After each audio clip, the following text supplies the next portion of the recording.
Hey everybody, Jim Powers of MaryvilleSaints.com and Saints Vision as we catch up with our coaches this week. And for the first time here in the spring, we get to catch up with our track coach, Micky Kaufman. And Micky, it's been a good spring for the two teams so far. But I think the big thing that jumps out to me right now is we've been that distance team. Yeah. The field events have really come on here in the first couple outdoor meets. Yeah, we've been doing really well. Courtney Croy is #1 in the long jump, which is something that really stands out to me right now in the GLVC, and jumped 5.38 meters just a couple of weeks ago. And we're just really young in the distances and a little bit more advanced in the field events this year, so we're doing a little bit better on that side of things so far. But Emily Mauck's having a great year in the 10,000 meters too, so opened up the season with a 37:30, hoping to get under 37 here at Mount Sac in a week. Yeah, absolutely. And then you look at the javelin throw, you got Aaron Weiss and you got Stephanie Sherwood really just doing a fantastic job, high in the ranks early season there. Yeah, and that one's a little bit more expected. Aaron is a former school record holder for us in the jav, and Stephanie's good in all the throwing events and really coming along well in the javelin event where she has the least amount of experience. So those two are 1 and 2 right now in the conference, and we're hoping to keep it that way. Talk about them. You've got a couple multi-sport athletes.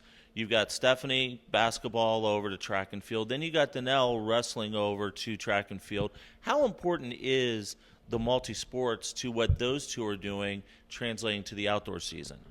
Yeah, I mean, it helps them keep in shape for sure. But, of course, if they weren't doing those sports, they would be with us in the winter too. Right. So, it certainly doesn't, I don't think, hurt them from that standpoint. It makes them more athletic and gets them ready for outdoor track and gives them a little bit of a break from wrestling and basketball as well during the springtime, and gets them a little bit of a break for track during the winter.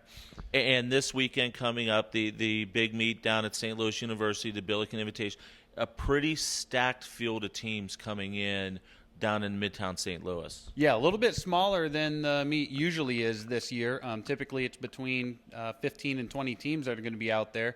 This year it'll be probably around 10, but still it'll be a good competition for us. Starts on Friday and then finishes up on Saturday.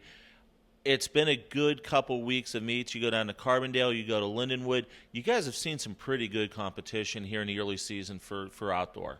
Yeah, so far two of our first 3 meets have been at Division I institutions, and Lindenwood was a really big meet last week, so the competition has been really high so far. Yeah. Thanks so much, Micky. We'll talk to you next week. Yeah, thank you. Micky Kaufman joins us here as the track team gets ready to go to Midtown St. Louis to take on a great group of teams in the Billiken Invitational. Starts on Friday afternoon, and then it'll finish up on Saturday evening. We'll have all the results for you on our website at MaryvilleSaints.com, and also you'll be able to follow all the action on Twitter at Maryville Saints. For Coach, I'm Jim Powers. Thanks so much for tuning in to MaryvilleSaints.com and Saints Vision. Have a great week, and as always, go Saints.